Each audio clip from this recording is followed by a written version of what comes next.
जो सुमिरत सिद्धि होई, गणनायक करिबर बदन, करहु अनुग्रह सोई।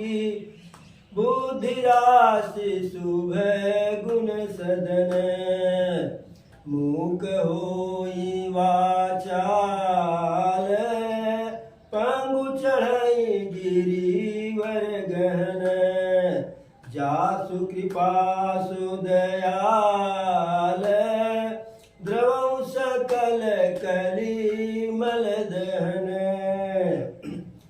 विमल कथा कर कीन्ह आरंभा, सुनत न साहि काम मद दंभा।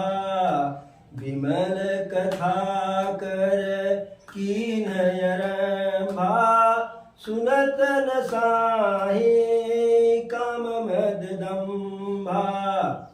बुध विश्राम सकल जन रंजन, राम कथा कली कलुष निकंद। बुध विश्राम सकल जन रंजन, राम कथा कली कलुष निकंदन। राम कथा कली कामद गाई, सकल सजीवन मूरि सुहाई। राम कथा कली कामद गाई, सकल सजीवन मूरि सुहाई। जय प्रभु। अनंत कोटि ब्रह्मांड नायक भगवान राम के चरणों में नमन करते हुए आज की कथा का शुभारंभ किया जा रहा है। जैसा कि कल कथा में माँ पार्वती का तप से प्रसन्न होकर के वरदान स्वरूप आकाशवाणी इत्यादि की कथा हुई। आज देवताओं के द्वारा कामदेव जी की स्तुति करके उनका आह्वान किया जाएगा। साथ ही कामदेव जी को भगवान शंकर जी का ध्यान भंग करने के लिए उनके पास भेजा जाएगा कि वह अपने काम के प्रभाव से, माया के प्रभाव से बाबा भोलेनाथ के मन में क्षोभ उत्पन्न करें, जिससे उनका ध्यान बटे और तब ब्रह्मा जी सभी देवताओं के साथ बाबा भोलेनाथ के पास जाएंगे और उनसे मां पार्वती जी के साथ विवाह करने के लिए प्रेरित करेंगे। स्तुति सुरन कीन्ह यति हेतु, प्रगटउ विष बामन झस केतु। सभी देवता लोग ब्रह्मा जी के कथनानुसार कामदेव की स्तुति किए, आह्वान किए। देवताओं की स्तुति पर कामदेव जी प्रकट हुए और जब वह प्रकट हुए तो ब्रह्मा जी से बोले, हे परमपिता परमेश्वर,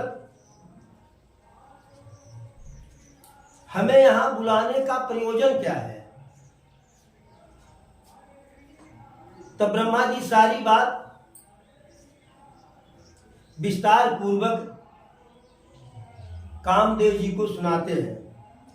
सुरन कहिए निज विपत्ति सब, सुनि मन कीन है विचार, शंभु विरोध न कुशल मोहि, बिहसी कहु असमार। जब सभी देवता ब्रह्मा जी के साथ अपनी व्यथा, अपने दुख को, अपनी परेशानी को कामदेव जी से कहे। परेशानी क्या? उस समय एक तारक नाम का असुर हुआ करता था, जिससे सभी देवता युद्ध करके पराजित हो चुके थे। वह सभी देवताओं को परास्त करके सबको परेशान करके रख दिया था। ब्रह्मा जी मन में विचार किए कि इस असुर का, दानव का निधन कैसे हो। तो ध्यान में उनको आया कि जब भगवान शंकर के द्वारा मां पार्वती से संतान की उत्पत्ति होगी, खड़बदन अर्थात कार्तिकेय महाराज, तो उनके द्वारा इस तारक असुर का संहार होगा। जब सबने अपनी बात कही, अपनी परेशानी कही, तो कामदेव जी कहते हैं, शंभु विरोध न कुशल मोहि, बिहसी कहु असमार। मार अर्थात है कामदेव जी कि भगवान भोलेनाथ ध्यान में बैठे हुए हैं। अब उनका ध्यान अगर हम भंग करते हैं तो उनके इच्छा के विपरीत जाने में हमारी भलाई नहीं है। फिर भी क्या कहते हैं कामदेव जी? तदपि करब मैं काज तुम्हारा, श्रुति कह परम धर्म उपकारा। कामदेव जी कहते हैं कि शंकर जी के विरुद्ध जाने पर हमारी भलाई नहीं है, फिर भी मैं आप लोगों का कार्य अवश्य करूंगा, क्योंकि वेद पुराण में भी कहा गया है कि दूसरों का उपकार करना, दूसरों की भलाई करना ही सबसे बड़ा धर्म है। इसलिए मैं यह कार्य भी करूंगा। ऐसा कह करके कामदेव जी जहां बाबा भोलेनाथ ध्यान मग्न है, प्रभु का जाप कर रहे हैं, मन में मस्तिष्क में प्रभु श्री राम को बसाए हुए हैं, वहां जाने के लिए तत्पर होते हैं। अस कहि चलऊ सबहि सिरुनाई, सुमन धनुष करे सहित सुहाई, चलत मारयस हृदय विचारा, शिव विरोध ध्रुव मरनु हमारा। सबको कामदेव जी प्रणाम करके हाथ में सुमन धनुष लेकर के अपने सभी सहायकों के साथ चलते हैं। उनके सहायक कौन? नाचने वाले, गाने वाले, बजाने वाले, सभी वही उनके सहायक हैं। और चलते समय मन में विचार करते हैं कि शिव जी के विरुद्ध, शिव जी के विपरीत जाने पर निश्चित है कि मृत्यु होना ही होना है। अब जब वहां कामदेव जी जाते हैं तो अपनी शंकर जी के पास जाते हैं, दूर से ही प्रणाम करते हैं, अपनी माया का विस्तार करते हैं। और उनकी माया का विस्तार करने का प्रभाव यह होता है कि सजीव के साथ साथ निर्जीव भी जो है काममय हो जाते हैं। नदी समुद्र की तरफ वैसे ही जाती है। सबके मन में नदी, तालाब, पहाड़, हर कोई जो है एक दूसरे के साथ जो है मेल जोल संगम करने लगते हैं।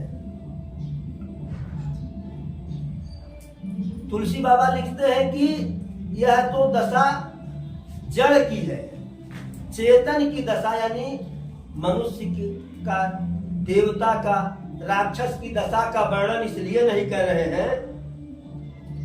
इन कय दशान कहु बखानी, सदा काम के चेय जानी। सिद्ध विरक्ति महामुनि जोगी, ते भी काम बस भय वियोगी। यानी जो जिनके अंदर काम वासना भरी ही रहती है, उनकी दशा का वर्णन ही क्या करना है। अरे परेशान तो हो गए जो सिद्ध ऋषि मुनि जोगी थे, वह भी काम के बस से प्रभावित हो गए।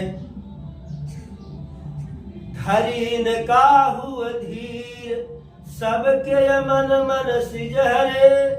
जे राखे रघुबीर, ते उभरे वही काल में। दो क्षण के ही लिए, दो घड़ी के ही लिए कामदेव जी अपनी माया का विस्तार किए थे। हर कोई काम वासना से बिल्कुल मग्न हो गया था, किसी के अंदर धैर्य नहीं रह गया था। धैर्य उन्हीं एकाध के लोगों के अंदर रह गया था कि जिनके रखवार प्रभु श्री राम जी रहे।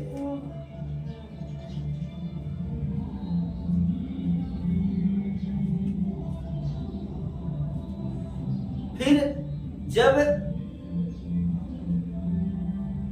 कामदेव के उस माया के प्रभाव से भी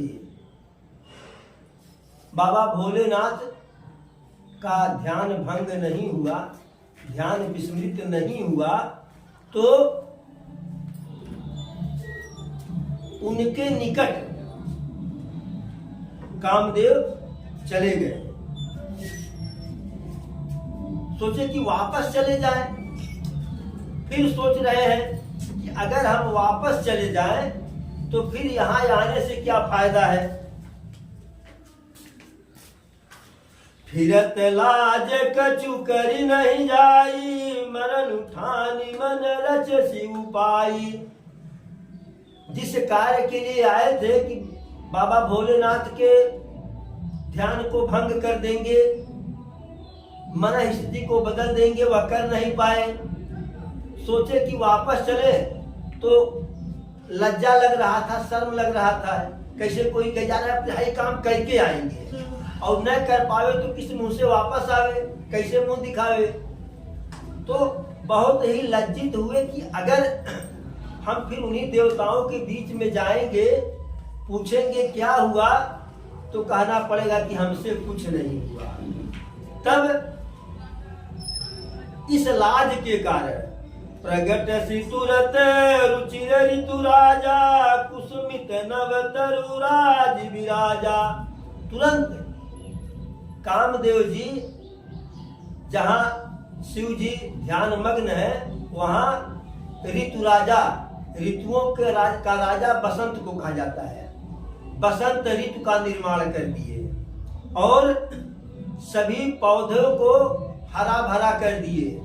पौधों में फूल लग गया, फल लग गया और जो वन माने जंगल, बगीचा, तालाब, पोखरा सब इतना सुंदर लगने लगा जो है कि हर किसी का मन जो है मुग्ध हो गया। यह सब कुछ करके जो है कामदेव देख लिए, फिर भी कुछ नहीं हुआ। फिर देखी रसाल बिटप बरसा खा, तेहि पर चढ़े मदन मन माखा। अब कामदेव के मन में क्रोध आया कि सब कर डाले, अब क्या करें। तो एक आम के वृक्ष के सुंदर डाली पर चढ़ गए।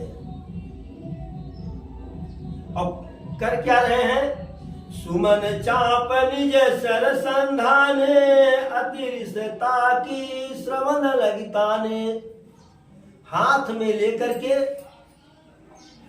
फूल की धनुष बाण को लेकर के क्रोध से होकर के पूरा खींचे, मारे क्रोध में, कान तक अपने खींच लिए। और जब उनके सुमन धनुष से, कामदेव के धनुष का नाम सुमन था, पुष्प धनुष, जब बाण छूटा जो है तो सीधे जा करके बाबा भोलेनाथ के हृदय में लगा। और जब उनके हृदय में वह बाण लगा, भयउई समन क्षोभ विशेषी, नयन उघारी सकल दिश देखी।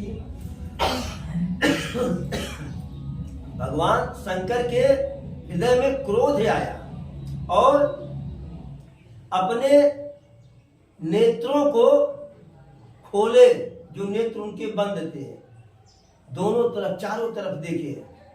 देखने पर उनको दिखा क्या कि आम के डाली पे पल्लवों के बीच में कामदेव छिपे हुए हैं, मारे भय के।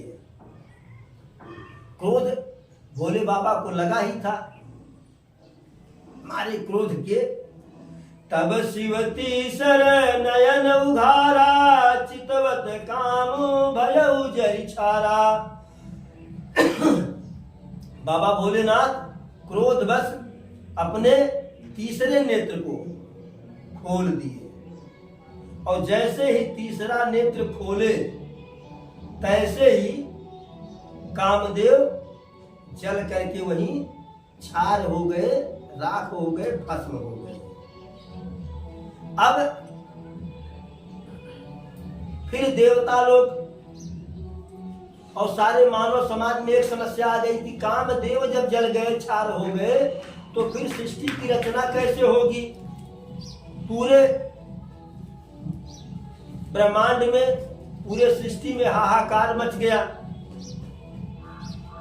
अब जो भोग करने वाले थे वह चिंता में पड़ गए, लेकिन जो जोगी थे, ऋषि मुनि थे, सिद्ध पुरुष थे, वह बिल्कुल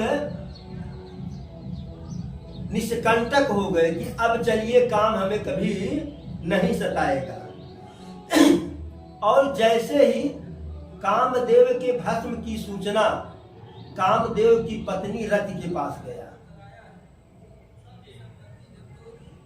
वह वहां से रोते हुए आई, बिलखते हुए आई, बाबा भोलेनाथ के सबके पास गई, ब्रह्मा के पास गई, विष्णु के सब, किसी ने कहा कि भाई देखिए यह बात सर्वोच्च न्यायालय की है, भोले बाबा की है, इसमें हम कुछ नहीं कर सकते हैं।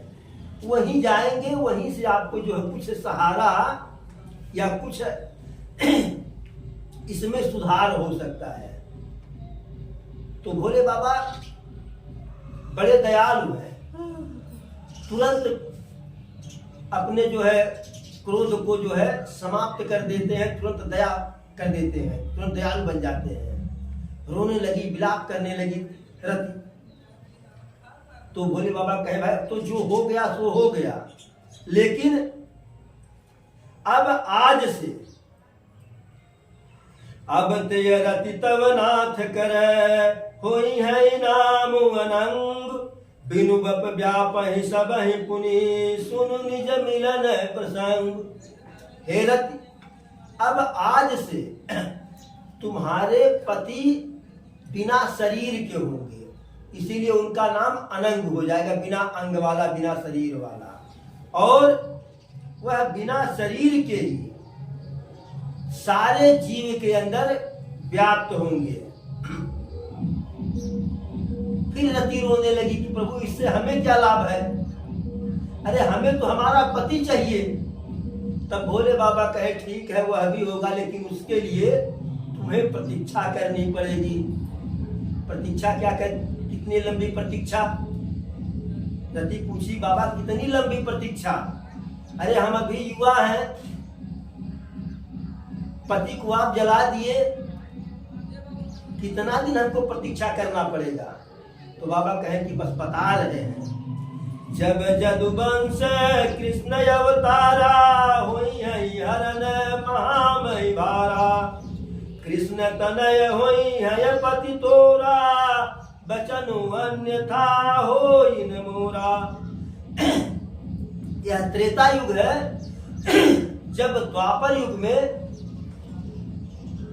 कन्हैया का अवतार होगा, तब कन्हैया जब अवतार लेंगे पृथ्वी के पाप को नष्ट करने के लिए, पृथ्वी से पाप को समाप्त करने के लिए, उस द्वापर युग में कृष्ण का जो पुत्र होगा प्रद्युम्न, वह जो है तुम्हारा या तुम्हारे पति होंगे। ऐसा वरदान पा करके रति जो है वहां से कुछ दुखी कुछ प्रसन्न, जैसे होता है खट्टा मीठा दोनों। एक तो पति को भस्म कर दिए बाबा जी, इसका दुख, लेकिन फिर सोचती हैं कि पति ने ऐसा कर्म ही किया। फिर सोचती है कि बाबा चलिए मिलने का भी उपाय बता दिए, तो उससे उनका मन प्रसन्न, दोनों भाव को लेकर के वह अपने घर आई। अब बाबा का ध्यान तो भंग हो गया, बाबा जाग गए। अब सारे देवता, सब सुर विष्णु विरंची समेता, गए जहां शिव कृपा निकेता।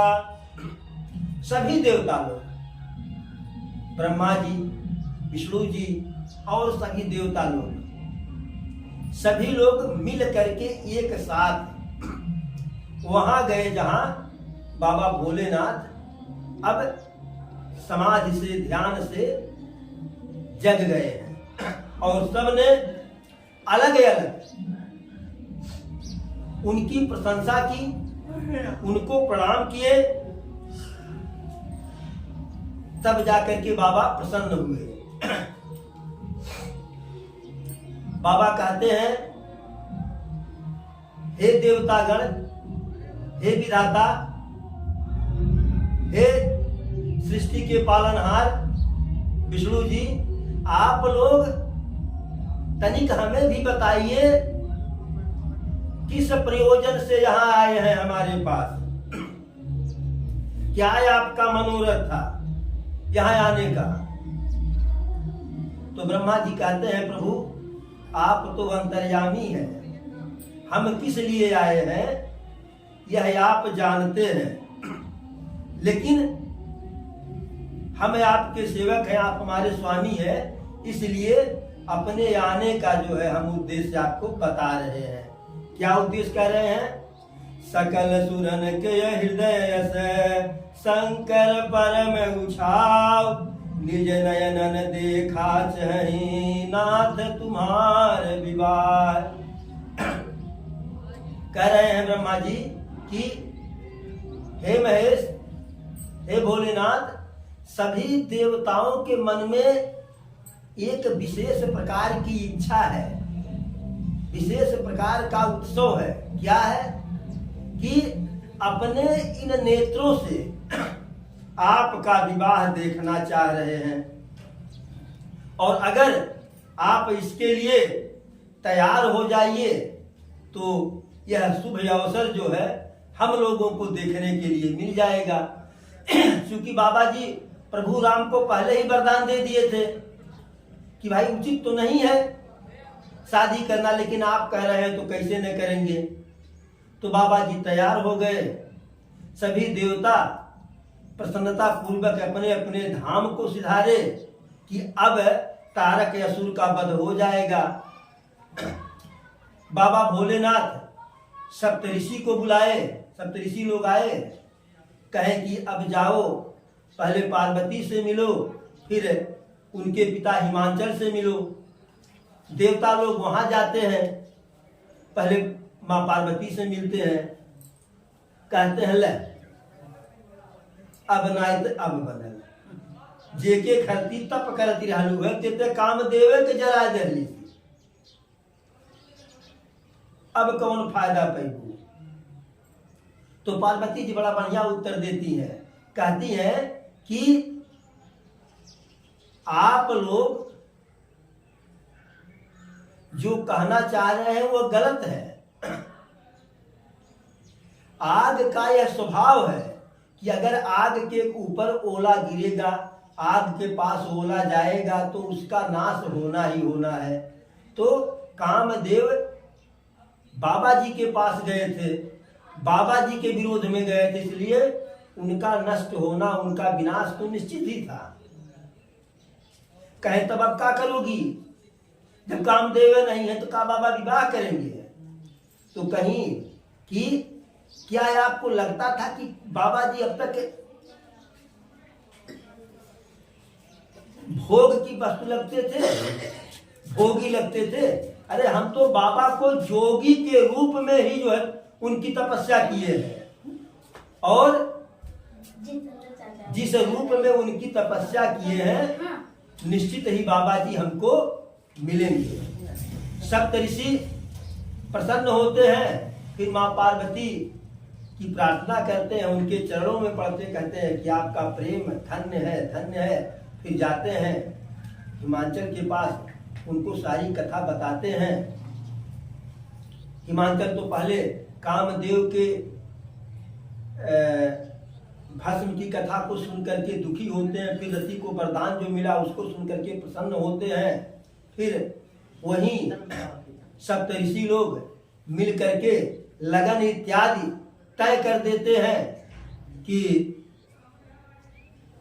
विवाह का दिन मुहूर्त पत्रिका लिखी जाती है, और वह पत्रिका शंकर जी के पास आती है, न्योता सभी देवताओं के पास आता है, और सब देवता शंकर जी के विवाह में बाराती बनने के लिए, बारात जाने के लिए तैयार होते हैं। और धीरे धीरे सबकी तैयारी होती है। अब आज की कथा को यहीं विराम दिया जाता है। कल बाबा भोलेनाथ के विवाह की कथा होगी। जय जय प्रभु, जय भोलेनाथ।